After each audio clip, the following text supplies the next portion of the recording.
Arshpreet hello. Raman Kumar कह रहे हैं नो वॉइस, क्या आवाज नहीं आ रही बच्चों मेरी? मीनाक्षी, प्रिंस, अब आ गई? चलिए ठीक है। भविष्य अरोड़ा, कैसे हो बच्चों? मेरा नाम आप देख पा रहे हैं, हिमांशु श्रीवास्तव मेरा नाम है और मैं आपको अल्डाइन सीए के अंदर इकोनॉमिक्स यानी कि जो आपका पेपर 4 है वो पढ़ाने वाला हूं। ठीक है, तो स्टार्ट किया जाए बच्चों। तैयार हैं आप लोग? वैभव अग्रवाल हेलो। क्लास में काफी पार्टिसिपेंट है पर वो मुझसे बात नहीं कर रहे हैं। क्यों भाई, क्या दिक्कत है मेरे से बात करने में? पार्टिसिपेंट ज्यादा दिख रहे हैं, कम से कम मैं तुम्हारे नाम तो लूं। हाँ देखो अब लिख रहे हैं। कीर्ति हेलो। और भी बच्चे कृपया अपना नाम लिखे। आरती कुमारी, ठीक है। रमन कुमार, राधे राधे जी। लक्ष्य जिंदल,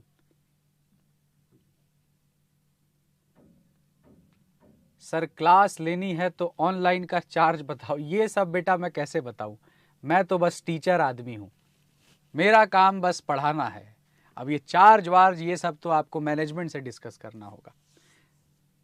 नवीन, व्याख्य जैन हेलो। नवजोत कौर, हीर, लिनोवो भाई आपका नाम नहीं आ रहा है। शौर्य ग्रोवर। चलिए स्टार्ट करते हैं बच्चों।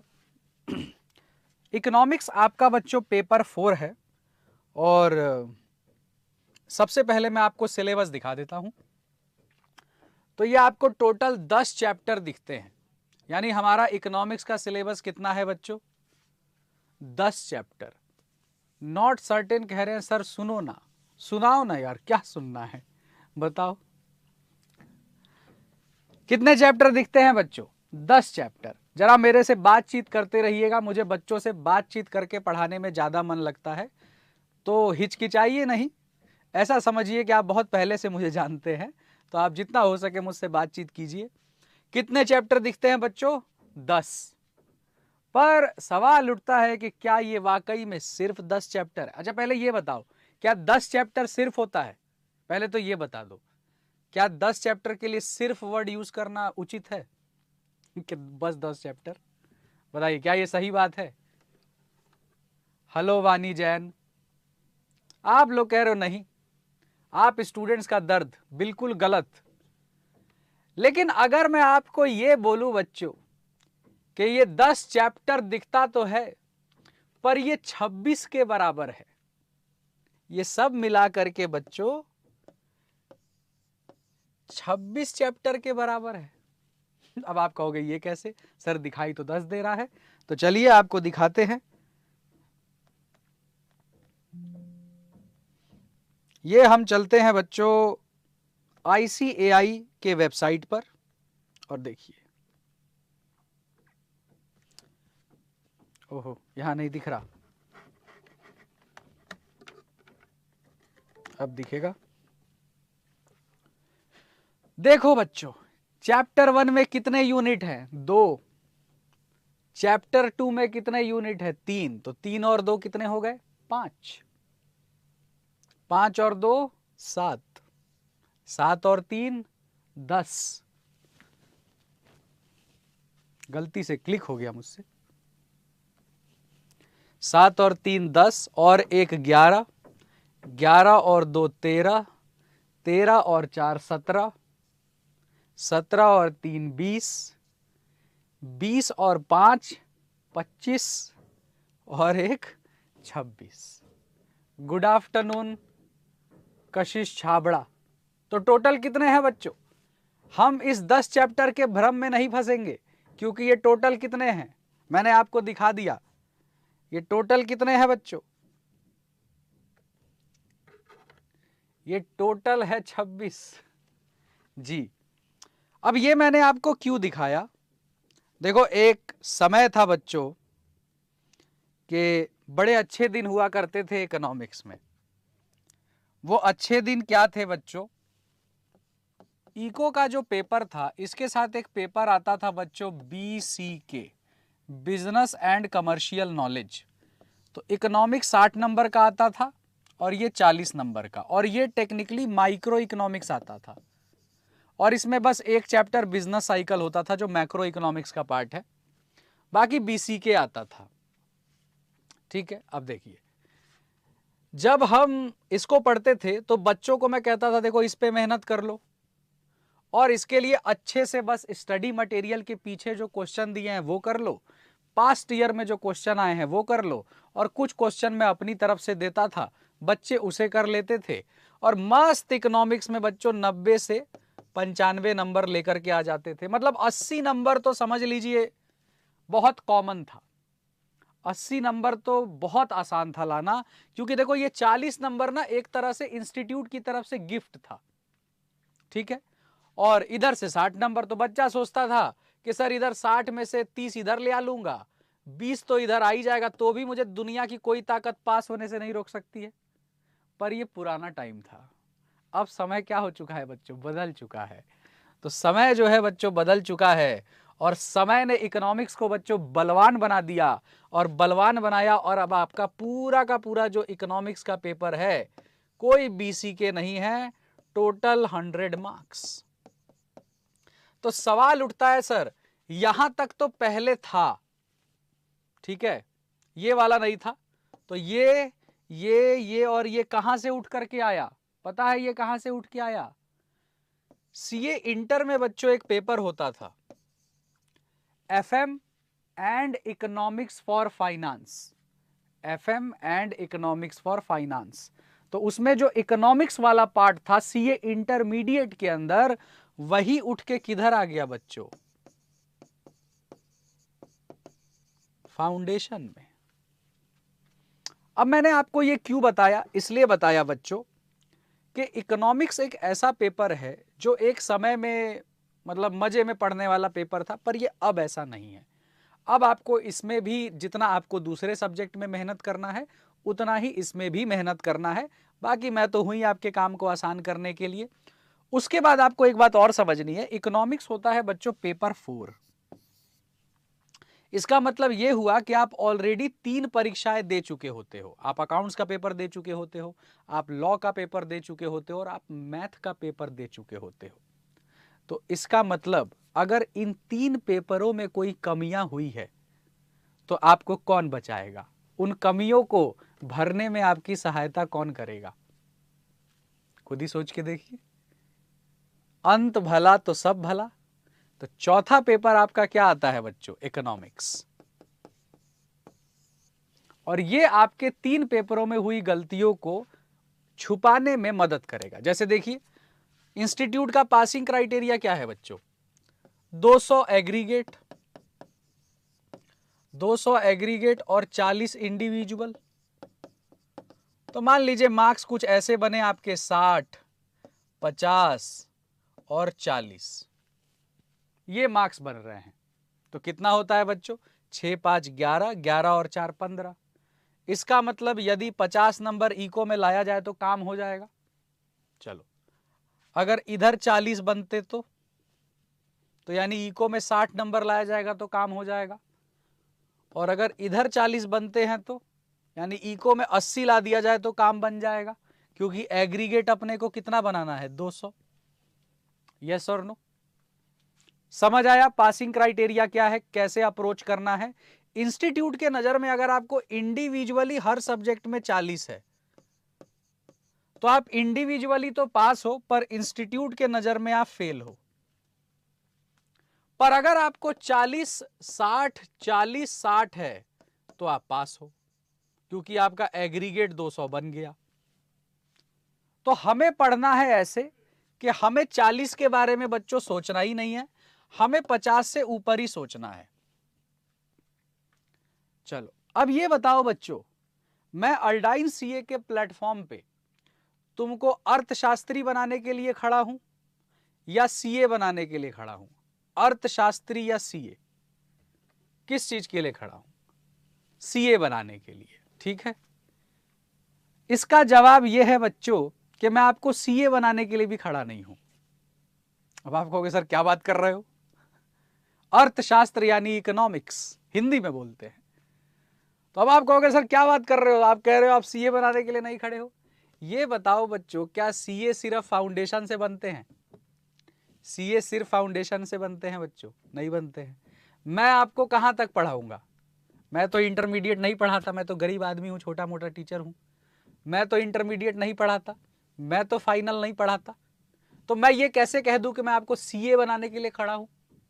यानी मैं इस मंच पर, इस स्टेज पर सिर्फ इसलिए खड़ा हूं कि आपको ऐसे पढ़ाऊं कि आपका सीए फाउंडेशन का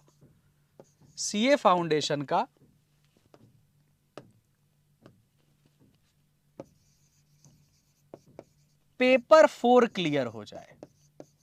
यस और नो? मैं सिर्फ किस लिए आपके सामने हूं? इतना पढ़ाऊं आपको कि आपका सीए फाउंडेशन का पेपर 4 क्लियर हो जाए। बात समझ आ गई? बात समझ आ गई? अब देखो, इंस्टीट्यूट आपको यह बोलता है कि बेटा अपने आप को सीए का जो स्टूडेंट है ना, वो इंटरमीडिएट से बोलना, फाइनल से बोलना। आईसीएआई तो बच्चों फाउंडेशन में रैंक भी नहीं देता। अब लोग जबरदस्ती अपनी रैंक डिक्लेयर करके खुद को क्लेम कर ले तो अलग बात है, पर आईसीएआई बच्चों रैंक देता है इंटर में और फाइनल में। इसका मतलब आईसीएआई एक फाउंडेशन के बच्चे से क्या एक्सपेक्ट कर रहा है? बोलो। फाउंडेशन में आईसीएआई रैंक तक नहीं दे रहा, इसका मतलब फाउंडेशन के बच्चे से आईसीएआई क्या उम्मीद रख रहा है? बिल्कुल ठीक जवाब। आईसीएआई फाउंडेशन पास कराना चाहता है आपको बस। अगर आपको बच्चों 390 नंबर आए या आपको 201 नंबर आए, जीवन पे कोई फर्क पड़ेगा? 380 आए तो या 201 आए तो? ओवरऑल लाइफ पे कोई फर्क पड़ेगा? हाँ, ये हो सकता है कुछ कोचिंग इंस्टीट्यूट आपको सम्मानित कर दे, स्टेज पे बुला के सम्मानित कर दिया जाए, कहीं पर कुछ फीस वेव हो जाए, पर क्या जीवन में कोई विशेष इंप्रूवमेंट आएगी अगर आप 390 भी ला देते हैं तो? मैं ये नहीं कह रहा कि 380 390 लाना कोई बुरी बात है, लेकिन हमेशा याद रखना है बच्चों कि आपका हमेशा पहले टारगेट होना चाहिए कि मैं ऐसे पढ़ूं कि ये जो बाउंड्री है ना 200 नंबर की, मैं ये पार कर जाऊं। तो पढ़ने का पहला अप्रोच बच्चों ये होना चाहिए कि मुझे स्मार्टली, स्ट्रैटेजिकली ऐसे पढ़ना है कि मैं 200 नंबर को पार कर जाऊं। बाकी 200 के ऊपर जो आ जाए सब ईश्वर की कृपा, 250 आ जाए, 300 आ जाए, 350 आ जाए। पर क्या होता है, जैसे आपको मैथ्स बहुत अच्छा आता है तो आपने मैथ में खूब मेहनत की, 100 नंबर लेके आ गए। आपको इको भी बहुत अच्छा लगता है, आप 90 नंबर लेके आ गए। आप अकाउंट भी बहुत अच्छा है, आप 90 नंबर लेके आ गए। पर क्या हुआ कि ये पढ़ने में आप इतने मशगूल हो गए कि लॉ में आपको मजा नहीं आ रहा था, आप उसको इग्नोर करते चले गए, करते चले गए, करते चले गए, और आपको इसमें आ गया 39। अब देखो टोटल मार्क्स तुम्हारे कितने बनते हैं? 9 9 9 18 और 3 21, 2 और 1 3। ये देखना जरा बच्चों कितने मार्क्स बनते हैं? 319।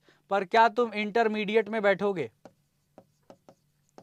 क्या तुम बच्चों इंटरमीडिएट में बैठ पाओगे? नहीं बैठ पाओगे। पर अगर एक बच्चा है बच्चों, वो लेकर के आया है 50 50 50 और 50, नॉलेज में हो सकता है ये तुमसे बहुत पीछे है, पर ये कहां बैठा दिखेगा? ये कहां बैठा हुआ दिखेगा? इंटरमीडिएट में। और ये तुम्हारी तरफ देख करके मुस्कुराएगा और कहेगा, और भाई क्लास में तो बहुत तेज बनता था, आया मजा, स्वाद आ गया, बड़ा पढ़ाकू बनता था अपने आप को, हरदम बोलता था स्मार्टली पढ़, स्मार्टली पढ़, स्मार्टली पढ़। तू रटता रहता था, 36 चीजें पढ़ता रहता था, लॉ को तू इग्नोर करता चला गया, देख क्या हालत है। 319 लाके भी तू फाउंडेशन में ही रह गया, 200 ला करके मैं इंटर में बैठा हूं। आप समझ पा रहे हैं मैं आपको क्या समझाना चाह रहा हूं? वैसे तो मैं भी बच्चों बड़ी बड़ी मोटिवेशनल स्पीचेस दे सकता हूं, आसमान देख करके बारिश कर दो, पर क्या फायदा? ईश्वर को बारिश करने दो, वो ईश्वर की जिम्मेदारी है। हमारी जिम्मेदारी क्या है? सर हम पहला अप्रोच वो अपनाएंगे कि हमें 200 नंबर आए।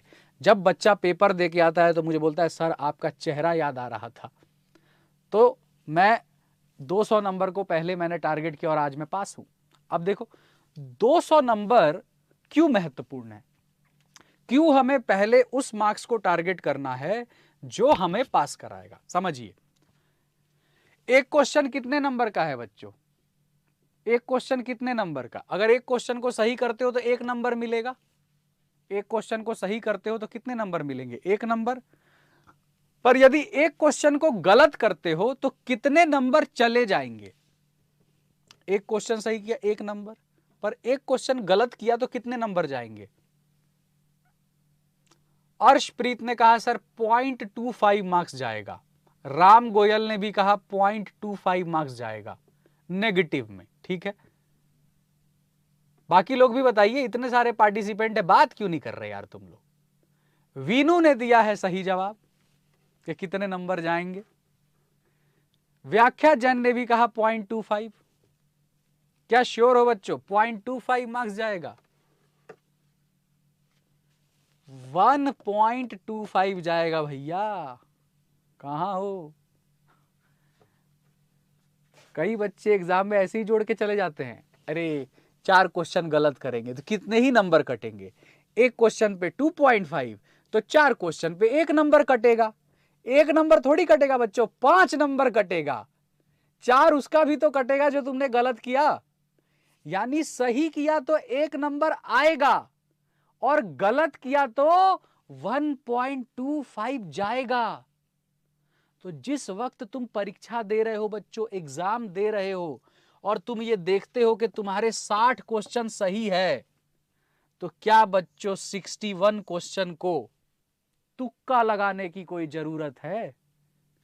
अगर तुम पेपर देते वक्त ये बात समझ गए कि मेरे 60 क्वेश्चन सही हैं, 60 ही क्वेश्चन किए हैं, पर एक्यूरेसी के साथ किया है, कॉन्फिडेंस के साथ किया है, 60 में भी 2-4 क्वेश्चन गलत हो गया तो भी 55 नंबर बनेंगे, तो क्या बच्चों 60 के बाद 61, 62, 65, 70, 71 पे आपको तुक्का लगाने की जरूरत है?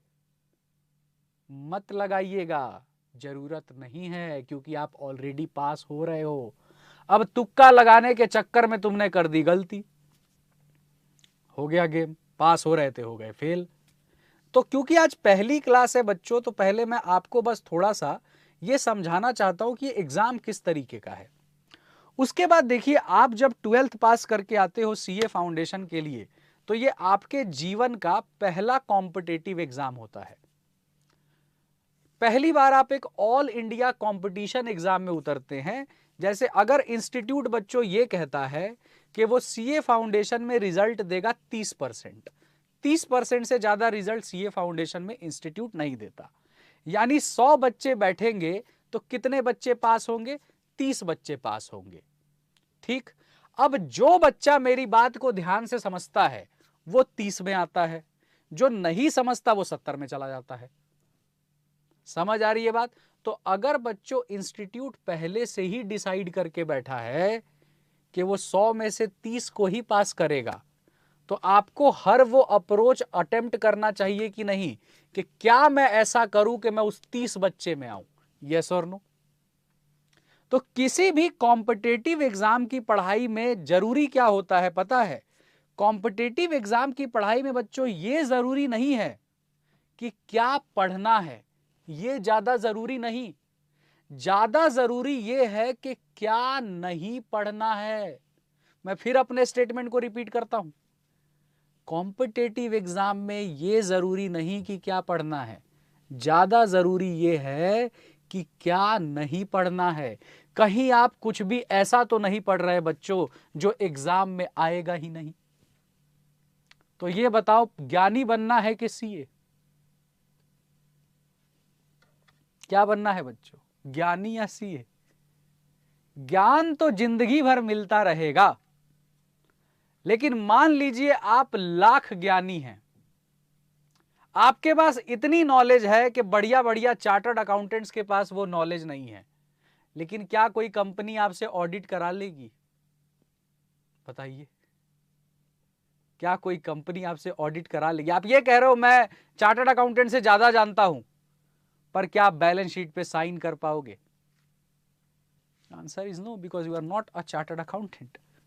और क्या बच्चों ज्ञानी 4 वर्ष में बना जा सकता है, 5 वर्ष में बना जा सकता है, 4 साल या 5 साल में हम ज्ञानी बन सकते हैं। अरे ज्ञान तो बहुत ऊपर की चीज है, वो तो सर जिस दिन आखिरी दिन इस दुनिया में देखेंगे उस दिन तक कुछ ना कुछ सीखेंगे। तो ज्ञान की तो कोई सीमा ही नहीं है सर, काम करते रहेंगे और सीखते रहेंगे। लेकिन पहले ऐसा कुछ करे कि नाम के बगल में सीए लग जाए। जैसे लक्ष्य जिंदल नाम है, इसके बगल में लग जाए बच्चों सीए लक्ष्य जिंदल, तो कितना सुंदर लगता है। कीर्ति साधारण सा नाम है, पर यही सीए कीर्ति हो जाए तो ये नाम अब असाधारण हो जाएगा। लोग कहेंगे कीर्ति को जानते हो? हाँ हाँ जानते हैं। अरे नहीं नहीं, सीए कीर्ति। अच्छा तुम सीए कीर्ति की बात कर रहे हो, वो तो बड़ी ऊपर की चीज है। अर्शप्रीत कौर नाम हो जाए सीए अर्शप्रीत कौर। रमन कुमार अग्रवाल नाम हो जाए सीए रमन कुमार अग्रवाल। शिखर अग्रवाल नाम हो जाए सीए शिखर अग्रवाल। वानी जैन हो जाए सीए वानी जैन। कशिश छाबड़ा हो जाए सीए कशिश छाबड़ा। मीनाक्षी गर्ग हो जाए सीए मीनाक्षी गर्ग। तो यही नाम अब साधारण नहीं रहा बच्चों, ये असाधारण नाम हो गया। कैसे असाधारण नाम हो गया बच्चों? पूरे भारत में 150 करोड़ आबादी पे मात्र 4 लाख चार्टर्ड अकाउंटेंट्स। तो बताओ तुम साधारण कहाँ रहे? पूरी 150 करोड़ आबादी पे बच्चों सिर्फ 4 लाख चार्टर्ड अकाउंटेंट्स, कितनी बड़ी बात है। तो क्या आप मेरी बात समझ गए हैं? क्या अप्रोच आप समझ गए हैं? मेरी बात आपके दिमाग तक गई? बोलिए, क्या आप मेरी बात से सहमत हैं? अगर आप भी कोई अपनी भावनाएं हमारे साथ शेयर करना चाहते हैं तो आप डेफिनेटली कर सकते हैं। बहुत अच्छी बात है, बिल्कुल बढ़िया। चाहत आप कैसी हैं?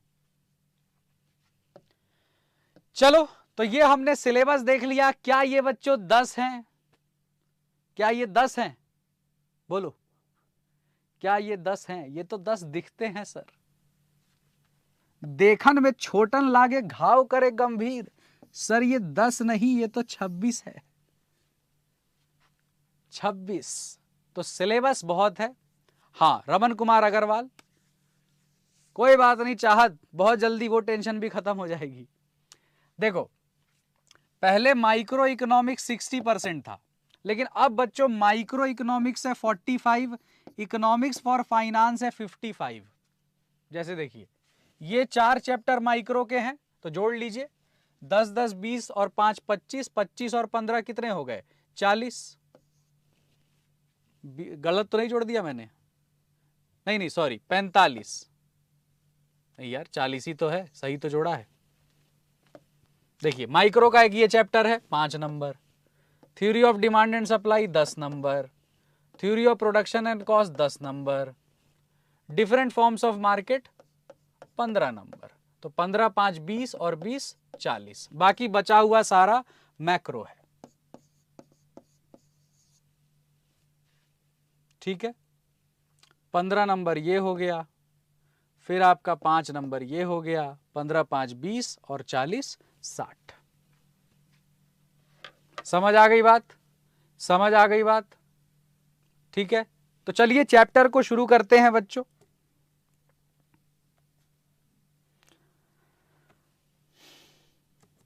चैप्टर 1 जो है बच्चों, उसका नाम है nature and scope of business economics, जिसके अंदर बच्चों यूनिट 1 का नाम है इंट्रोडक्शन। तो हम इंट्रोडक्शन शुरू करने जा रहे हैं। अब कुछ सवाल आपके ये हैं, जैसे रमन कुमार अग्रवाल ने ये कहा कि सर मैंने पहले कभी इकोनॉमिक्स नहीं पढ़ी। तो देखो यार, सक्सेसफुल होने का पहला नियम होता है कि खुद को स्वीकार लेना। मतलब दुनिया से तुम झूठ बोलते रहो, कोई दिक्कत नहीं है, पर अपने आप से झूठ बोलोगे तो कभी सक्सेसफुल नहीं हो सकते। तो ईमानदारी पूर्वक बताइए, कितने ऐसे बच्चे हैं जिन्होंने 11th 12th में इकोनॉमिक्स नहीं पढ़ी थी? ऐसे कितने लोग हैं? चैट बॉक्स में लिखिए। रमन कुमार अग्रवाल हैं, जानवी हैं, किरणदीप हैं, आरती कुमारी हैं, सियोना शर्मा है। सियोना शर्मा, क्या मैं आपका नाम सही ले रहा हूं? सियोना शर्मा ने भी नहीं पढ़ा है, ठीक है,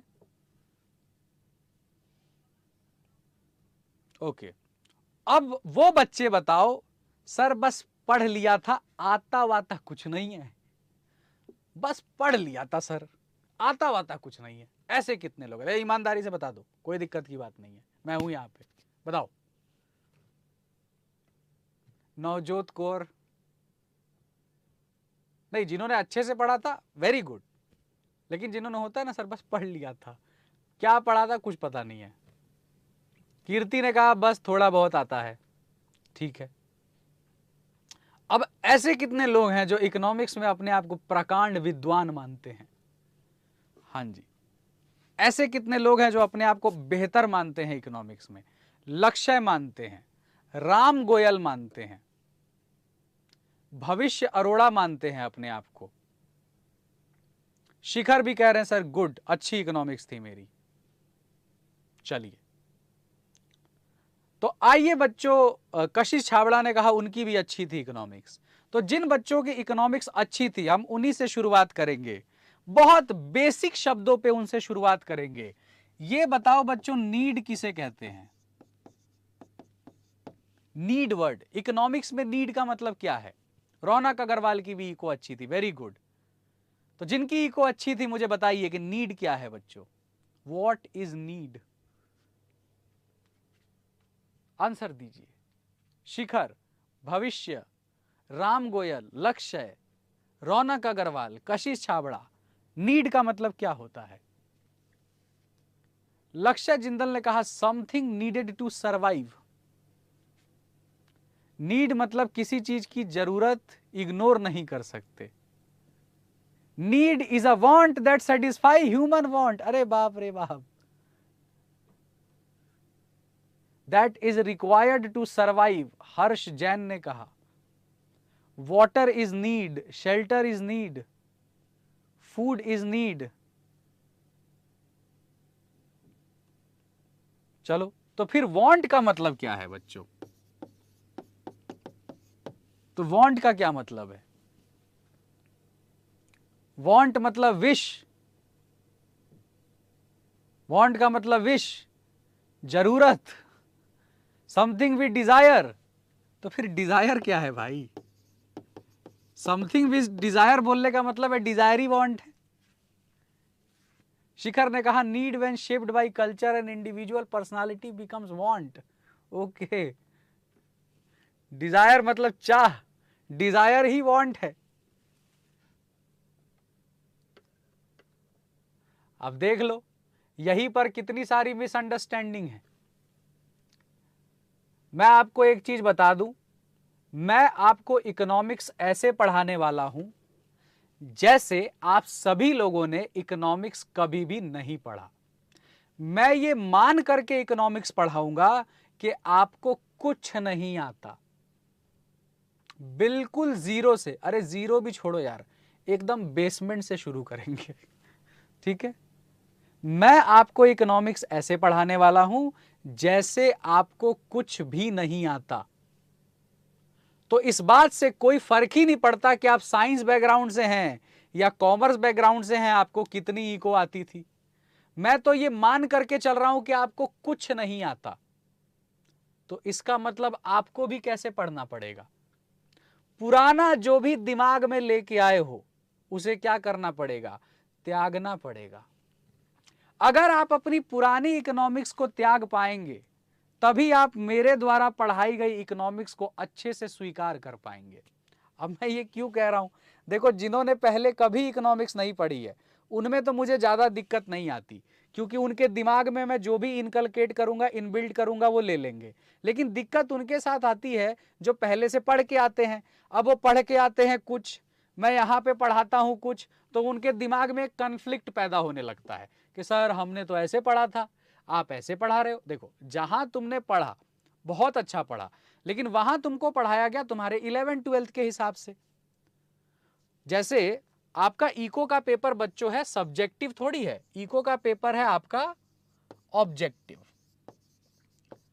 इको का पेपर आपका ऑब्जेक्टिव है, सब्जेक्टिव नहीं है।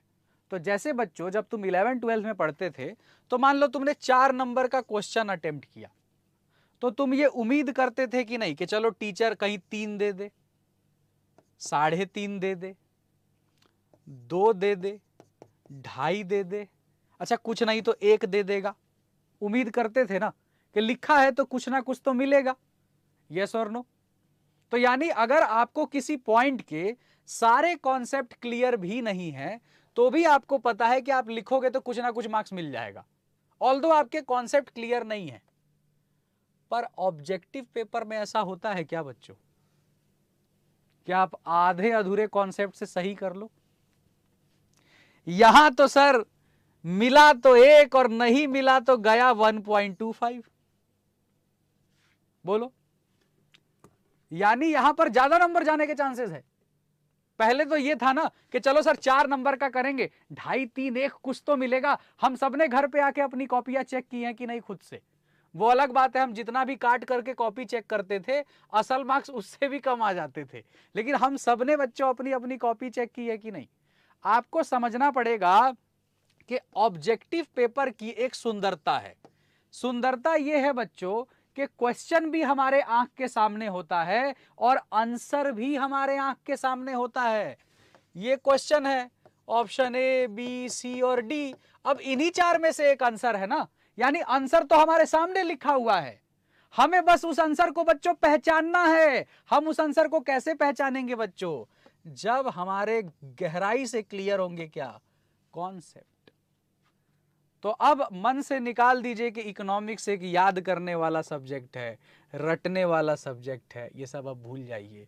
यहां से कॉन्सेप्ट महान है बच्चों। अगर आपके कॉन्सेप्ट क्लियर है तो इकोनॉमिक्स बच्चों का खेल, कुछ भी नहीं। बोलो सहमत? यहां तक जनता साथ? बोलो, जनता साथ? बात समझ में आ गई? बहुत बढ़िया।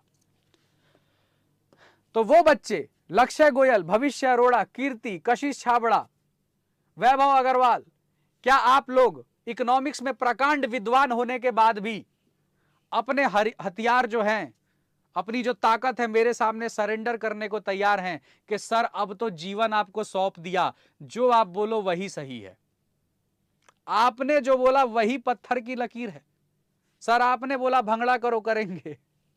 हाँ रमन, बोलो। देखो, जब आप एक इंस्टीट्यूट ज्वाइन करते हो तो आप लीडर थोड़ी हो यार, आप फॉलोअर हो, तो आपको टीचर पे ट्रस्ट करना पड़ेगा। अच्छा, सवाल उठता है कि मैं किस पे ट्रस्ट करूं? देखो, मैं सिर्फ वही पढ़ाता हूं जो ICAI में लिखा है। बहुत सारी जगह ICAI में थोड़ा गड़बड़ भी लिखा है, तो मैं भी गड़बड़ ही पढ़ाता हूं। आप कहोगे सर आप टीचर हो के गड़बड़ पढ़ा रहे हो? भाई मैं टीचर वीचर तो हूं, ठीक है, पर पहले मुझे ICAI को फॉलो करना पड़ेगा ना। तो ना आप सही ना मैं सही, कौन सही? ना आपका कॉन्सेप्ट सही ना मेरा कॉन्सेप्ट सही, किसका कॉन्सेप्ट सही? ना आप महान ना मैं महान, कौन महान? बिल्कुल ठीक बात, सिर्फ और सिर्फ ICAI। तो मैं जो भी आपको पढ़ाऊंगा वो ICAI से पढ़ाऊंगा, गलत सही जो पढ़ाऊंगा ICAI से पढ़ाऊंगा। फाउंडेशन में स्टडी मटेरियल के बाहर से कुछ भी एग्जाम में नहीं आता, यानी हमारा जो ग्रंथ है वो हमारा स्टडी मटेरियल है, वहां जो लिखा है वही पढ़ेंगे। समझ आ गई बात? समझ आ गई बात? तो चलिए चैप्टर 1 शुरू करते हैं। और मैं 2 लोगों का बच्चों नाम लेता हूं, mister Ram and mister Lakshman. Ram ji जो है बच्चों, इनको मिलती है महीने की पॉकेट मनी 1000। लक्ष्मण जी को भी बच्चों पॉकेट मनी मिलती है 1000। इनके पिताजी जो राजा दशरथ हैं, दोनों लोगों को वनवास हो चुका है, तो दोनों लोगों को जंगल में सरवाइव करने के लिए 1000 रुपए की पॉकेट मनी देते हैं। ठीक है, राम जी जो है बच्चों एक मर्यादा पुरुष हैं और बहुत समझदार व्यक्ति हैं। वो अपने पूरे महीने का जो खर्चा है 900 रुपए में निकाल लेते हैं बच्चों। तो 100 रुपए की राम जी को क्या हो गई? सेविंग हो गई। लेकिन लक्ष्मण जी थोड़ा अग्रेसिव पर्सनालिटी के आदमी है, आपकी मेरी तरह है। पूरा महीने का पैसा खर्च कर देते हैं 25 तारीख आते आते, और अब उनको 5 दिन और गुजारा करना है। अब देखो, पिताजी ना 2 तरह के होते हैं, एक पिताजी बड़े पिताजी टाइप के होते हैं और एक पिताजी मित्र होते हैं। तो देखो, मुझे तो ये कॉन्सेप्ट आज तक नहीं समझ में आया कि आजकल एक जनरेशन चल गई है कि पेरेंट्स दोस्त की तरह होना चाहिए। तो फिर दोस्त पेरेंट्स बन जाए, अरे parents will remain parents, friends will remain friends. तो आजकल एक कल्चर चला हुआ है कि माता पिता दोस्त की तरह होना चाहिए, ठीक है। माता पिता क्यों दोस्त बनेंगे भाई, दोस्त दोस्त है, माता पिता है। पर चलिए, अगर आपके माता पिता ऐसे हैं कि आप जितना पैसा मांगते हो वो आपको उतना दे देते हैं, तो दिन भर में 3 बार तो कम से कम उनके पैर जरूर छुआ करो। अब हमारे पिताजी बड़े पिताजी टाइप के आदमी थे। दुनिया कहती है कि माँ के कदमों में क्या होता है, तो जन्नत, पिता के कदमों में क्या होता है, तो हम कहते थे जूता, क्योंकि पिताजी उसी से बात करते थे। तो जब मैं बाहर रहता था, पढ़ता था बच्चों, और मेरे महीने का पैसा खत्म होता था और मैं अपने पिताजी को कॉल लगाता था, कहता था हाँ पापा प्रणाम, वो पैसा खत्म हो गया है, तो पिताजी मेरे कहते थे हेलो हेलो हेलो हेलो, आवाज नहीं आ रही, हेलो, ये लो मम्मी से बात करो। तो ये बताओ बच्चों, क्या पिताजी मुझे पैसा नहीं देना चाहते थे, या वो मुझे सिखाना चाहते हैं कि बदतमीज लड़के, जितना पैसा दिया है उसमें सरवाइव करना सीख? यस और नो, बोलो बच्चों, ठीक है। तो देखिए लक्ष्मण जी क्या करते हैं, महीने की 25 तारीख आते आते पूरा पैसा खत्म। अब 5 दिन जीना है, 100 रुपया मांगना पड़ा उधार सीता माता से। तो सीता माता कहती हैं कि बेटा देखो, राम जी से छुपा करके दे रही हूं, अगले महीने जैसे ही पैसा आए मुझे दे देना। तो लक्ष्मण जी ने बच्चों पूरा महीना कितने में निकाला, 1100। तो ये बताओ, ये तो 100 रुपए की लाइबिलिटी हो गई, 100 रुपए का कर्जा चढ़ गया बच्चों।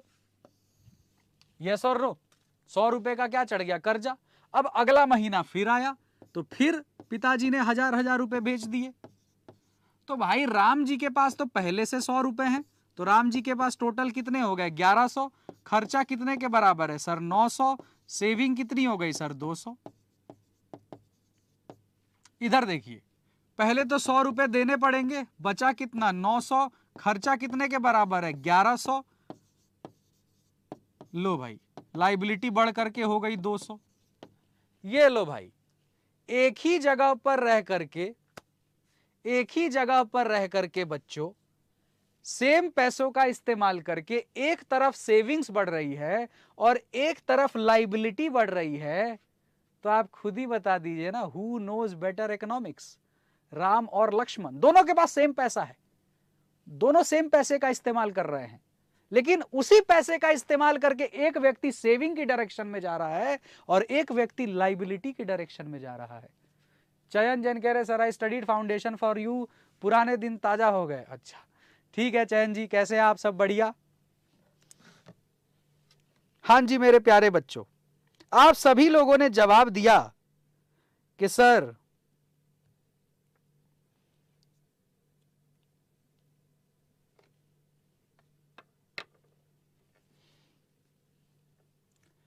बोलो कि सर ऐसा है कि जो राम साहब हैं, राम साहब की तरफ जो है सेविंग बढ़ रही है और लक्ष्मण साहब की तरफ लाइबिलिटी बढ़ रही है। क्या बच्चों मैंने आपको इकोनॉमिक्स की कोई परिभाषा दी, कोई डेफिनेशन दिया? मैं आपको सब्जेक्ट महसूस कराऊंगा और जब आप सब्जेक्ट को फील करने लगेंगे तो देखिए कैसे मजा आने लग जाता है। क्या मैंने आपको इकोनॉमिक्स की कोई परिभाषा दी, कोई डेफिनेशन दी? तब भी आप समझ गए कि राम को ज्यादा अच्छी इको आती है? ये कैसे हो गया? मैंने तो कोई डेफिनेशन ही नहीं दी, फिर आप लोगों को पता कैसे चल गया कि राम को अच्छी इकोनॉमिक्स आती है? कैसे? ये जादू कैसे हो गया यार, मैंने तो कोई डेफिनेशन ही नहीं दी।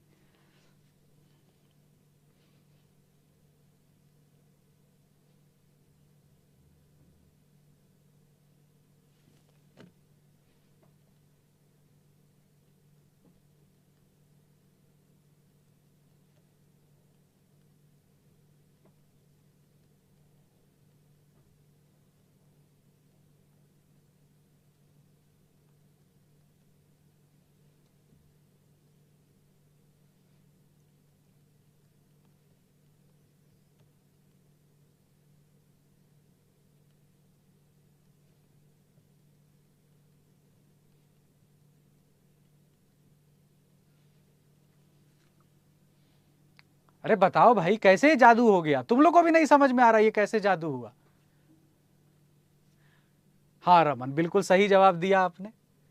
तुम लोग इसका आंसर इसलिए दे रहे हो क्योंकि सर ये काम तो हम बचपन से करते आए हैं। यस और नो बताओ, ये सारा काम, जिंदगी की एक ही तो समस्या है बच्चों, आमदनी अठन्नी खर्चा रुपया, यही तो जीवन है।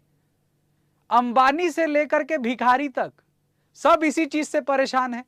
इकोनॉमिक्स तो एक मदर सब्जेक्ट है बच्चों, सब लोग इसका इस्तेमाल कर रहे हैं। सारे लोगों की जीवन की एक ही समस्या है, पैसा कम है खर्चा ज्यादा है। तो अगर आपसे कोई पूछे कि इकोनॉमिक्स क्या है, तो कभी भी ये आंसर मत दीजिएगा कि इकोनॉमिक्स पैसा कमाना सिखाता है, इकोनॉमिक्स पैसे से जुड़ा हुआ है। नहीं भैया, उसके लिए बहुत सारे सब्जेक्ट हैं। इकोनॉमिक्स आपको सिखाता है मैनेजमेंट। इकोनॉमिक्स आपको क्या सिखाता है?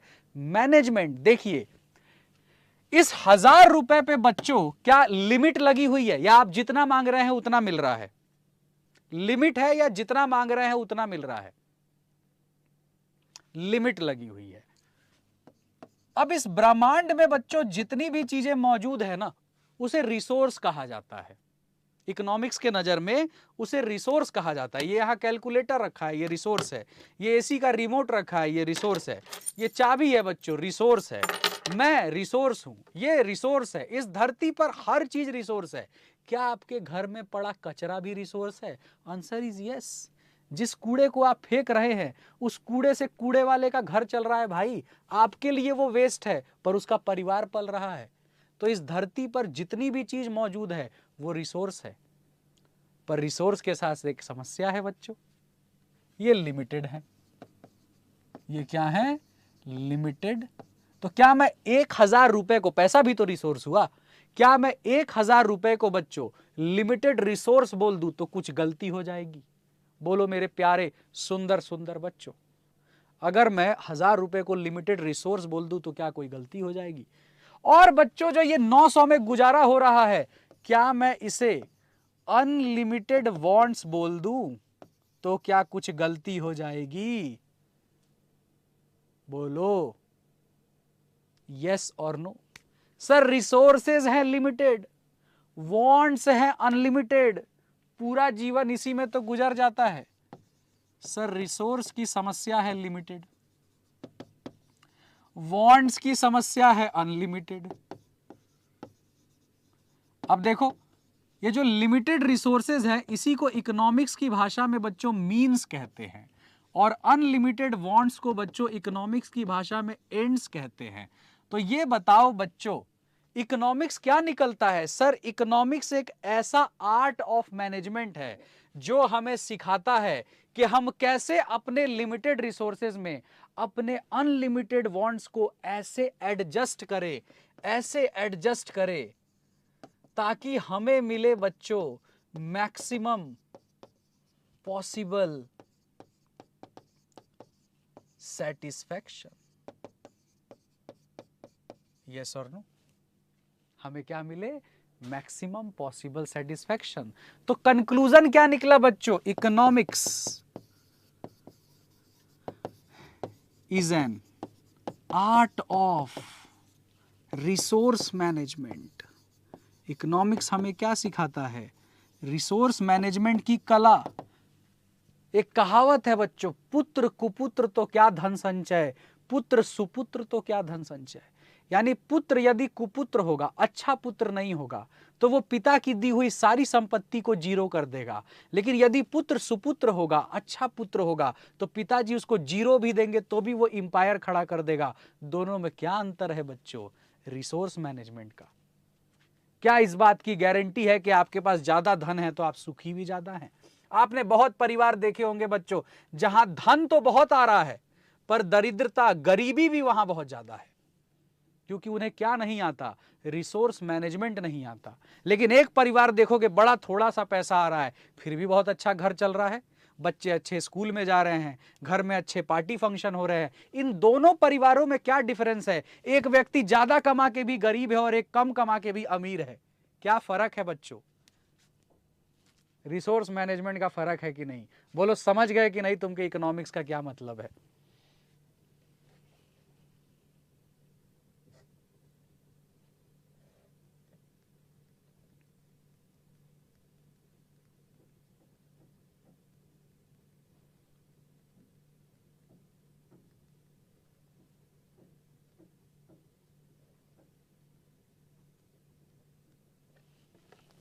यहां तक जनता साथ।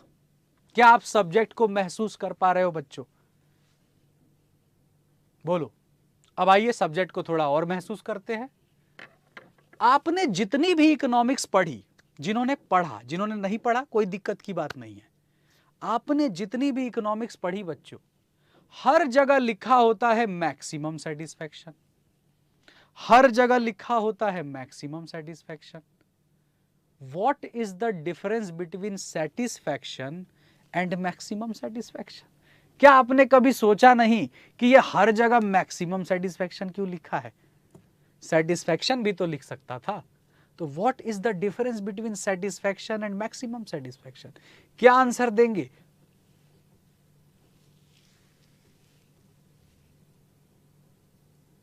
हाँ बिल्कुल रमन अग्रवाल, आप ऐसे भी बोल सकते हैं। थोड़ा सब्र करिए, धीरे धीरे बहुत कुछ सीख जाइएगा। पहले मेरे सवाल का जवाब दीजिए। What is the difference between satisfaction and maximum satisfaction? क्या अंतर है बच्चों इन दोनों में?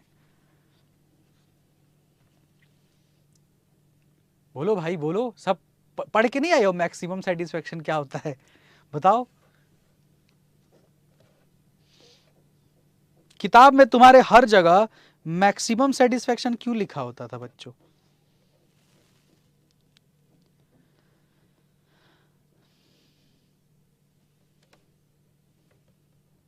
कोई नहीं, कोई जवाब नहीं। इतने सारे बच्चे हैं, जवाब कोई नहीं दे रहा। हाँ जी, शिखर ने कहा maximum satisfaction means that most utility और बेनिफिट रिसीव्ड। उसी का तो मतलब पूछ रहा हूं ना कि वही मोस्ट बेनिफिट क्या है, वही मोस्ट यूटिलिटी क्या, वही तो क्वेश्चन है। लक्ष्य जिंदल कह रहे हैं sir maximum satisfaction is a state where consumer want not to leave. हमारे दिमाग में ये लॉजिक कभी नहीं आया। The state utility. देखो सेटिस्फैक्शन बच्चों, मैं आपको क्या कह रहा हूं, मैं आपको सब्जेक्ट महसूस करवाऊंगा। मेरा पूरा जीवन इकोनॉमिक्स पढ़ाने में निकला है, मुझे इकोनॉमिक्स के अलावा कुछ भी नहीं आता, ठीक है। तो मेरा इस सब्जेक्ट से बड़ा गहरा नाता है, तो मैं वही गहरा नाता आपके साथ जोड़ने की कोशिश करूंगा। देखो ये बताओ बच्चों, सेटिस्फैक्शन यानी कि संतुष्टि एक इमोशनल कॉन्सेप्ट है कि नहीं, एक भावनात्मक कॉन्सेप्ट है कि नहीं? जैसे यहां जितने बच्चे आज मेरी क्लास लेने आते हैं, हो सकता है कुछ बच्चों को क्लास बहुत अच्छी लगे, कुछ को थोड़ी कम अच्छी लगे, कुछ को कहे नहीं यार बड़ा बेकार पढ़ाया। यस और नो? तो वस्तु तो सेम है पर सबका सेटिस्फैक्शन अलग है। यस और नो? और डेफिनेशन तो मैं उस चीज की दे सकता हूं ना बच्चों जो डेफिनिट है, जो निश्चित है। क्या सेटिस्फैक्शन निश्चित है? कोई वस्तु जो आपको आज संतुष्टि दे रही है, क्या जरूरी है 4 दिन बाद भी देगी? अरे 4 दिन बाद छोड़ो, 1 घंटे बाद देगी? बोलो सर, ये तो भावना है, ये तो इमोशन है। इमोशन को डिफाइन थोड़ी किया जाता है सर, इमोशन को तो महसूस किया जाता है। तो आइए जरा मैक्सिमम सेटिस्फैक्शन को फील करके देखते हैं। ये बच्चों पेन है, सब लोग प्लीज जवाब देना। और मैं इस पेन से लिख रहा हूं, तुम भी लिखते हो। पेन से लिखते लिखते बच्चों इसकी इंक खत्म हो गई। अब क्या करोगे? लिख रहे थे, लिखते लिखते पेन खत्म, क्या करोगे? लक्ष्य ने कहा buy more, new pen. Ram Goyal ने कहा रिफिल चेंज करेंगे, पेन चेंज करेंगे, नया पेन लेकर के आएंगे। ठीक है, और कोई? और कोई हमारे महानुभाव? Got a new pen, sir नया पेन लाएंगे, नया पेन लाएंगे, सब लोग नया पेन लाएंगे ही बोल रहे हो। लिखना बंद कर देंगे, रमन कह रहा लिखना बंद कर देंगे। हाँ, सियोना ने दे दिया सही आंसर। कशिश कह रही है ट्राई अदर पेन। सियोना ने दिया बिल्कुल ठीक जवाब। क्या सियोना तुम समझ पाई कि मैक्सिमम सेटिस्फैक्शन क्या होता है? कशिश छाबरा ट्राई अदर पेन विच लास्ट लॉन्गर। ये बताओ तुम में से कोई बच्चा पेन खत्म होते ही पेन फेंकता नहीं है। सबने वो आंसर दिया जो तुमने कभी किया ही नहीं है। ये बताओ बच्चों, ये पेन चल रहा था बेचारा, चलते चलते ये खत्म हो गया, ये तुमको नमन कर रहा है कि सर हमारा आपका साथ बस यही तक था, फिर भी तुम बच्चों ये काम करते हो कि नहीं, बता दो सच्ची सच्ची, बोलो यस और नो। पेन कह रहा है मेरा हो गया, पर तुम कह रहे हो ऐसे कैसे, 2 लाइन और लिखनी पड़ेगी। क्या तुमने कभी भी बिना पेन को ऐसे झटके नया पेन उठाया है? कुछ लोग हो सकता है नया पेन ले लेते होंगे अमीर, पर हम तो करते थे भैया। तो जिस मोमेंट बच्चों तुमने ये पेन झटका, तुम जानते हो 2 लाइन से ज्यादा नहीं लिखेगा, 4 लाइन से ज्यादा नहीं लिखेगा। कुछ तो इतने ढीठ होते हैं पीछे से फूकने लग जाते हैं, कुछ तो इतने ढीठ होते हैं ऊपर की निब निकाल देते हैं, चेक करते हैं भाई क्यों नहीं चल रहा। ये सब क्या है बच्चों? सब्जी खरीदने जाते हो और 50 रुपए की सब्जी खरीद के धनिया मिर्ची as a matter of right claim करते हो। क्या तुमने धनिया मिर्ची के पैसे दिए हैं? बोलो। फिर भी मांगते हो कि नहीं? और नहीं देता है सब्जी वाला तो नाराज भी हो जाते हो। एक आंटी जी बच्चों बाजार में आलू खरीदने के लिए जाती है और बोलती हैं भैया 1 किलो आलू देना। भैया बेचारे 1 किलो का बाट एक तरफ रखते हैं, तराजू पर 1 किलो आलू रखते हैं, दोनों बराबर हो जाता है। आंटी जी फिर भी एक आलू लेती है और उसमें डाल के उसको पूरा गिरा देती हैं, और यदि भैया ने उस आलू को अंदर से बाहर निकाला तो आंटी नाराज हो जाती हैं बच्चों। क्या उस एक्स्ट्रा आलू पर आंटी जी का हक था? पर फिर भी आंटी जी उसे मांग रही हैं as a matter of right. तुम रिक्शा करते हो 30 रुपए में लक्ष्मी नगर ले चलो, जब रिक्शा वाला लक्ष्मी नगर आता है तो कहते हो घर तक ले चलो, कुछ उसको एक्स्ट्रा पैसा देते हो? बोलो, समझ आ रही है बात? क्या है मैक्सिमम सेटिस्फेक्शन? ऐसा करते हो कि नहीं? बोलो भाई बोलो, बात समझ आ रही है? तो देखो, जब हम कंज्यूमर बिहेवियर पढ़े या हम प्रोड्यूसर बिहेवियर पढ़े, कंज्यूमर का भी रैशनल होना जरूरी है, रैशनल कंज्यूमर। ठीक ऐसे ही बच्चों प्रोड्यूसर का भी रैशनल होना जरूरी है, रैशनल प्रोड्यूसर। ये बताओ रैशनल कंज्यूमर और रैशनल प्रोड्यूसर होता क्या है? अब प्लीज ये आंसर मत देना जिसकी दिमागी हालत ठीक है, ये इसका आंसर नहीं है। रैशनल कंज्यूमर कौन है और रैशनल प्रोड्यूसर कौन है? 11-12 बच्चा पढ़ के आता है, पूछो रैशनल कंज्यूमर क्या है, तो बोलता है सर जिस कंज्यूमर की मनोस्थिति दिमागी हालत ठीक है। रैशनल प्रोड्यूसर क्या है सर? दिमागी हालत ठीक है। तो पागल लोग थोड़ी इकोनॉमिक्स पढ़ रहे हैं। हाँ बिल्कुल, कशिश छाबड़ा आपने सही जवाब दिया। विलिंग टू कंज्यूम विदुषी ने कहा person who makes rational consumption decision.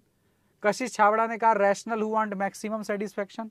देखो, जब मैं कंज्यूमर हूं तो मेरी नीयत क्या होगी कि मैं कम से कम पैसे देके ज्यादा से ज्यादा वस्तु लूं। अगर मेरी नीयत ये है तो मैं रैशनल कंज्यूमर हूं।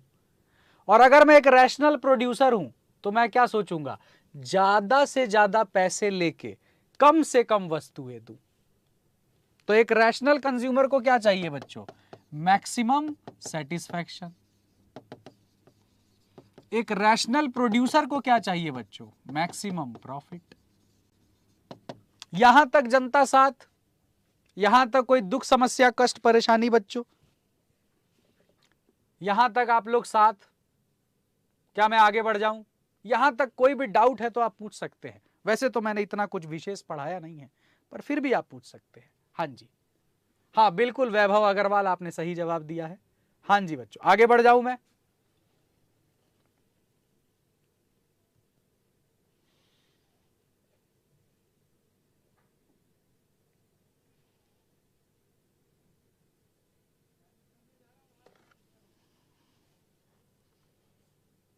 आगे बढ़ जाऊं? यहां तक कोई दुख समस्या कष्ट परेशानी? चलिए आगे बढ़ते हैं। हमने सीखा कि सर वांट्स जो हैं ये हैं अनलिमिटेड, और जो रिसोर्सेस हैं ये हैं सर लिमिटेड। तो ये बताओ, ये एक ऐसी परिस्थिति नहीं है, ये एक ऐसा सिचुएशन नहीं है बच्चों जहां एक कमी पैदा हो रही है। उसको हम इकोनॉमिक्स में क्या बोलते हैं बच्चों? स्केर्सिटी। क्यों? क्योंकि वांट्स अनलिमिटेड हैं और रिसोर्सेस क्या हैं? लिमिटेड हैं। तो किसका जन्म हो गया? स्केर्सिटी का जन्म हो गया कि नहीं? बोलो यस और नो। किसका जन्म हो गया बच्चों? स्केरसिटी का जन्म हो गया। और जहां भी बच्चों स्केरसिटी का जन्म होता है वहां जन्म होता है बच्चों चॉइस का। किसका जन्म होता है? चॉइस का। आप सोच के देखो, अगर आपके पास अंधा पैसा हो, बहुत सारा धन हो, तो आप जिस वस्तु पे अपना हाथ रख दोगे वही वस्तु आपकी हो जाएगी कि नहीं बच्चों? क्या कुछ चूज करने की आवश्यकता है आपको? या जिस वस्तु को आपने टच कर दिया वो वस्तु आपकी? यस और नो? सर ये तो स्केरसिटी है सर, ये तो मजबूरी है जिसकी वजह से हमें वो वस्तु चुननी पड़ रही है जो हम खरीदना ही नहीं चाहते। पर क्या करें सर, पॉकेट की हालत ही खराब है। अब मैं बच्चों किसी मॉल में जाता हूं, मैं गरीब आदमी हूं, मैं देखता हूं कोई प्राइस टैग और उस पर देखता हूं बच्चों मेरी सैलरी लिखी हुई है। तो ये बताओ बच्चों, अगर कपड़े के प्राइस टैग पे मेरी सैलरी लिखी होगी तो क्या मैं अपनी पूरी सैलरी उस कपड़े को खरीदने में लगा दूं? बोलो। अब मुझे पसंद तो वो है, पर फिर भी मैं अब उस दुकान में जाऊंगा जहां कम से कम मेरी सैलरी ना लिखी हो भैया प्राइस टैग पे। एक तो ये बेइज्जती भी है कि भाई पूरी सैलरी तुमने प्राइस टैग पे लिख दी है ना? और रैशनल नजरिए से सही भी नहीं है। अब एक टी शर्ट पे भला 10,000 रुपए क्यों खर्च करेंगे, है ना? बोलो बच्चों, जैसे मान लीजिए आपका जन्मदिन आया, जन्मदिन आया, आपने अपने पिताजी से कहा कि हमें एक नाइकी का शूज दिला दीजिए। पिताजी ने कहा बिल्कुल दिलवाया जाएगा। तो आप पापा आपको नाइकी के स्टोर में लेके गए और पिताजी ने जब पैसे गिने तो आपने देखा कि वो 5,000 रुपए गिन रहे थे। पर जैसे ही आप नाइकी के स्टोर में घुसे बच्चों, तो आप धीरे धीरे ऐसे ऐसे ऐसे बढ़ते बढ़ते नाइकी के जॉर्डन वाले डिवीजन की तरफ बढ़ रहे हैं। पिताजी समझ गए ये 20,000 का बिल बनवाना चाहता है। पिताजी ने तुम्हारी तरफ देखा। क्या बच्चों इतना इशारा काफी है? बोलो, क्या बच्चों इतना इशारा काफी है? तुम दौड़े हुए इधर आ गए, तुम्हारे पिताजी ने आंखों से ही बोल दिया कि बेटा 5,000 से ऊपर का जूता तूने उठाया ना, इसी जूते से तेरा हैप्पी बर्थडे इसी शोरूम में मना दूंगा। पिताजी लोग नहीं देखते हैं कि बर्थडे है तुम्हारा, अच्छा दिन है या बुरा दिन है। तो ये बताओ बच्चों, क्या पिताजी चाहते नहीं है कि तुम 20,000 का जूता पहनो? चाहते हैं कि नहीं? कौन सा बाप नहीं चाहता कि उसका बेटा महंगी चीजें पहने, आगे बढ़े जिंदगी में, बहुत धन कमाए? लेकिन दिक्कत है भाई, पिताजी के पास जो मौजूदा रिसोर्स है वो लिमिटेड है, और तुम ऐसे जूते की तरफ जा रहे हो जो बजट से बाहर है। तो बताओ स्केरसिटी का जन्म हुआ कि नहीं? अब पसंद तो बच्चों जॉर्डन है, लेकिन फिर भी मजबूरी में कोई 5,000 वाला पेयर उठाना पड़ेगा कि नहीं? और इसी समस्या से तो बच्चों बाहर निकलना चाहते हैं, इसीलिए तो सीए कर रहे हैं। बोलो यस और नो? सर जिंदगी में कम से कम ये ना सोचना पड़े कि ये कैसे खरीदेंगे, कम से कम सर बेसिक चीजों के लिए ना तरसना पड़े, इसीलिए तो सीए कर रहे हैं। बोलो सर, पिताजी ने 5,000 के जूते दिलाए थे ना, हम जॉर्डन की लाइनें लगा देंगे सर चार्टर्ड अकाउंटेंट बनने के बाद। यस और नो? बात समझ में आ गई? बात समझ में आ गई? तो अगर एक चीज आए, व्हाट इज इकोनॉमिक्स अबाउट, तो इसका आंसर निकल के आता है economics is about making choices due to scarcity of resources. साथ के साथ आप लिखते भी चलिएगा, आपके सारे इकोनॉमिक्स के नोट्स क्लास में ही बन जाएंगे। यहां तक कोई दुख, समस्या, कष्ट, परेशानी बच्चों?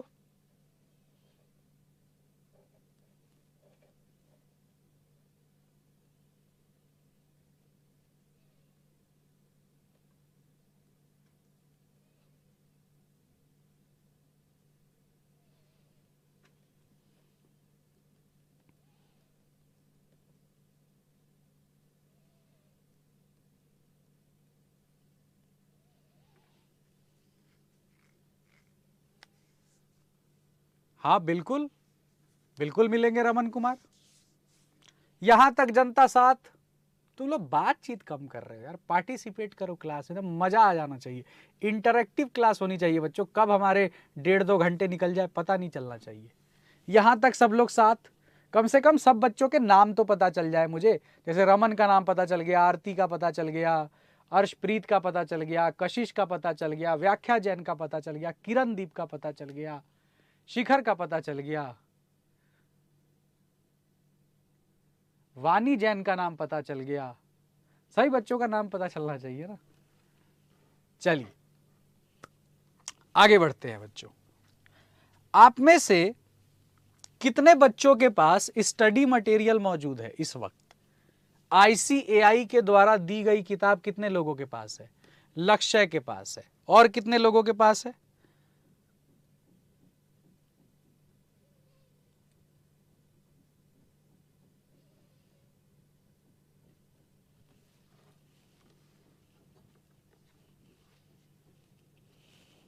पूर्व शर्मा आई है, भविष्य कह रहे मेरे पास। ठीक है, सबके पास है। जरा उस किताब, मोटी सी किताब है बच्चों, ठीक है, पर उसके बोझ से घबराना मत, मैं उसके बोझ को हल्का करूंगा तुम्हारे लिए। वो जो किताब तुम देख रहे हो दोस्तों, उस किताब पे देखो तो जरा इकोनॉमिक्स लिखा है या बिजनेस इकोनॉमिक्स लिखा है, क्या लिखा हुआ है? आ जाएगा रमन भाई, चिंतित बहुत हो यार तुम, पहली क्लास में इतने परेशान हो। जितने भी लोगों के पास किताब है उस पे क्या लिखा है? इकोनॉमिक्स लिखा है या बिजनेस इकोनॉमिक्स लिखा है? तो सभी लोगों ने जवाब दिया सर किताब के ऊपर तो बिजनेस इकोनॉमिक्स लिखा है। तो आप क्या पढ़ाओगे? मैं भी आपको बिजनेस इकोनॉमिक्स ही पढ़ाऊंगा, क्योंकि सिलेबस ही वही है। तो what is the difference between economics and business economics? क्योंकि जैसे तुमने 11-12 की किताब पढ़ी होगी बच्चों, तो उस पर लिखा होता है introductory micro economics, introductory macro economics लिखा था कि नहीं? पर ICAI मटेरियल पे तो बच्चों बिजनेस इकोनॉमिक्स लिखा है। तो ये दोनों में फर्क है क्या कोई, कि what is the difference between economics and business economics? बोलो।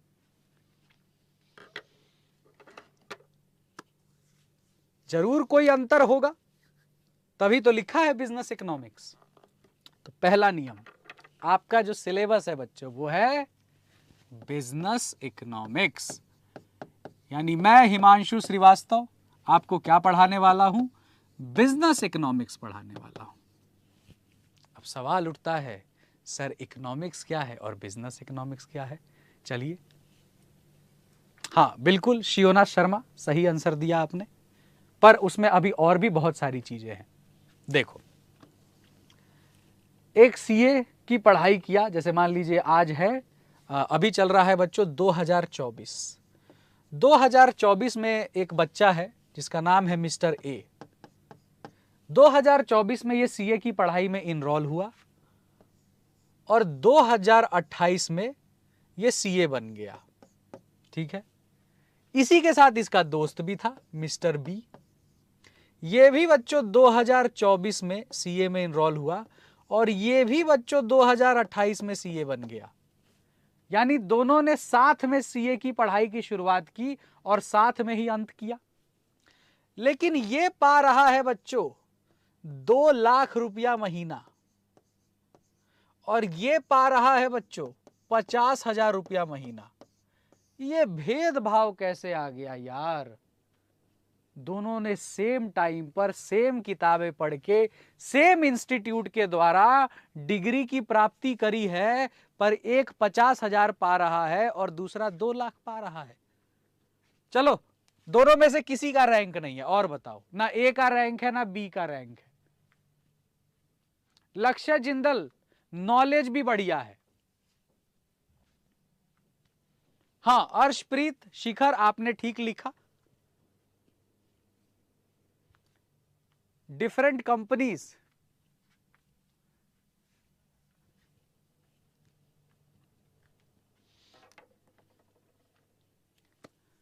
हाँ नवजोत कौर सही जवाब, राम गोयल सही जवाब। बच्चों,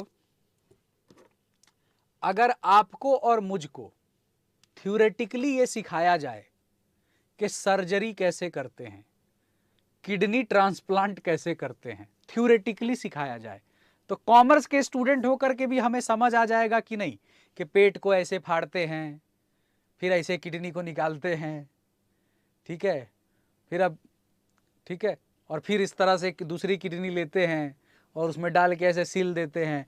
तो थ्योरेटिकली तो हमें भी समझ में आ जाएगा कि हाँ इस तरह से किडनी लगाई जाती है। बोलो पॉसिबल? हम तो कॉमर्स के स्टूडेंट है भैया, लेकिन हमें भी अगर कोई सिखाए कि ऐसे देखो किडनी लगती है तो थ्योरेटिकली तो हमें भी समझ आ जाएगा। तो क्या कोई भी पेशेंट तुमसे अपना पेट खुलवाने को तैयार हो जाएगा?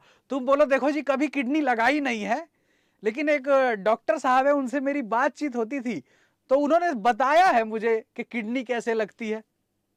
बताओ कोई पेशेंट तुमसे किडनी लगवाएगा?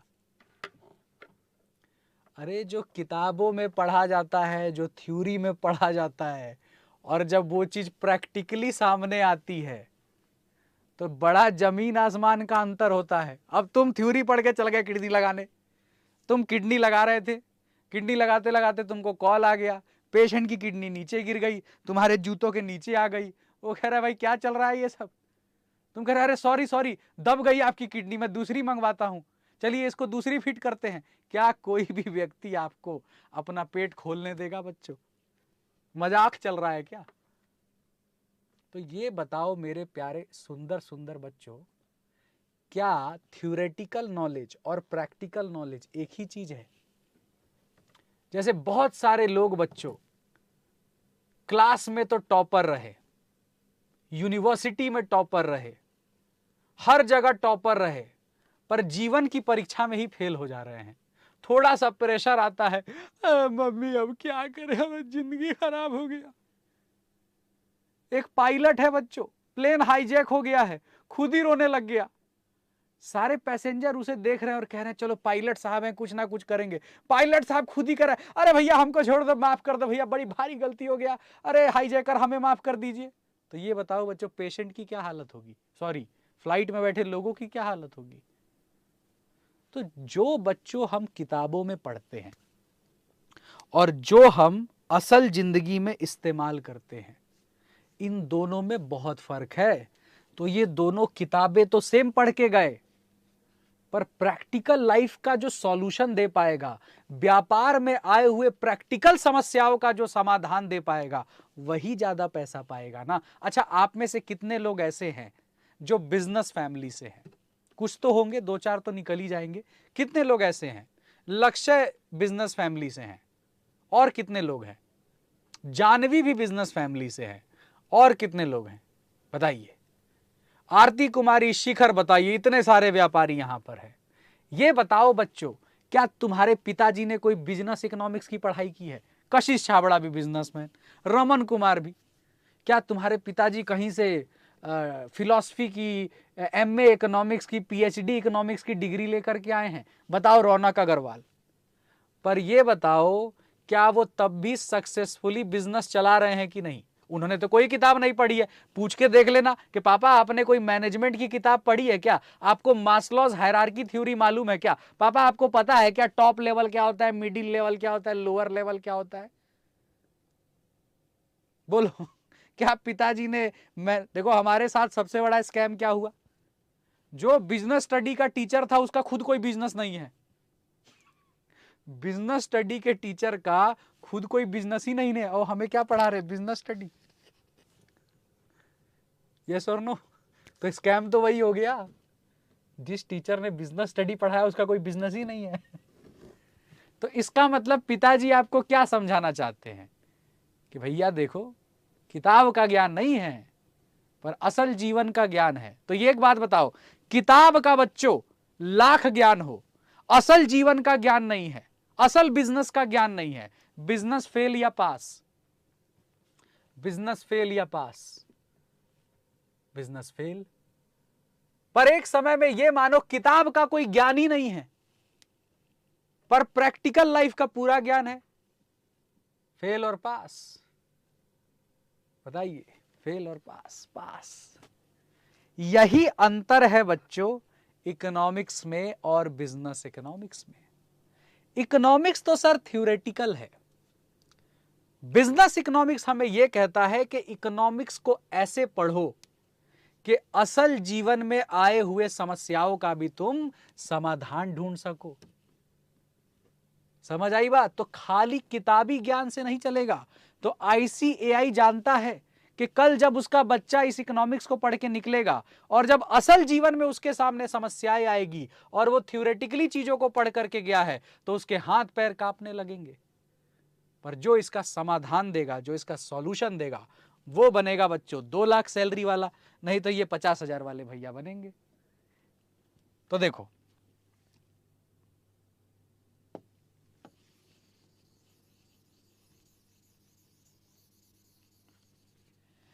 ये है बच्चों थ्योरी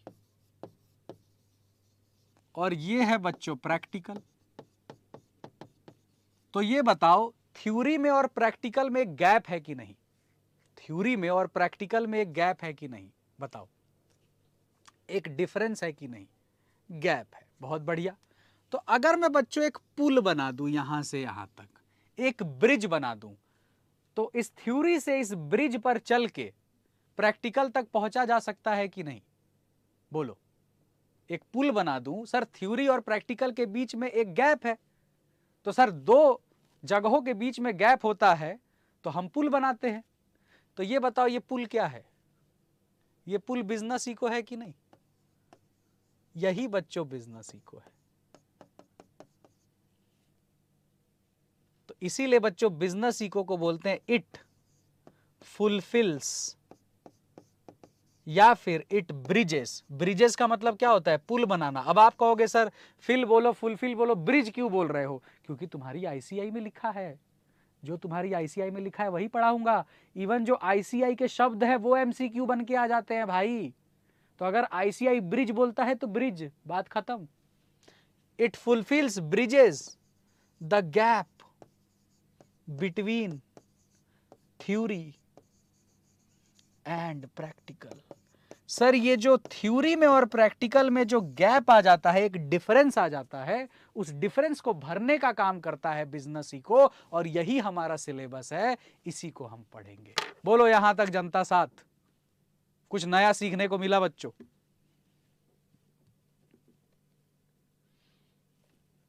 बोलो मेरे प्यारे बच्चों, समझ में आ गई बात? समझ में आ गई बात? इसी को हम डिटेल में नेक्स्ट क्लास में आगे बढ़ाएंगे। बहुत अच्छा लगा आप सभी बच्चों से मिलकर के। हम एक लंबी जर्नी बच्चों तय करने वाले हैं। जनवरी अटेम्प्ट आपका एग्जाम है, तो आप चाहे तो मुझसे कोई बातचीत भी करना चाहते हैं तो आप ये मेरा नंबर ले सकते हैं 8448229660। यहां पर आप अपने भाई के साथ यानी मेरे साथ अपना दुख सुख बांट सकते हैं। बाकी आप सभी बच्चों के कीमती समय के लिए बहुत बहुत धन्यवाद। नेक्स्ट क्लास में मिलते हैं बच्चों। Thank you so much. Bye bye.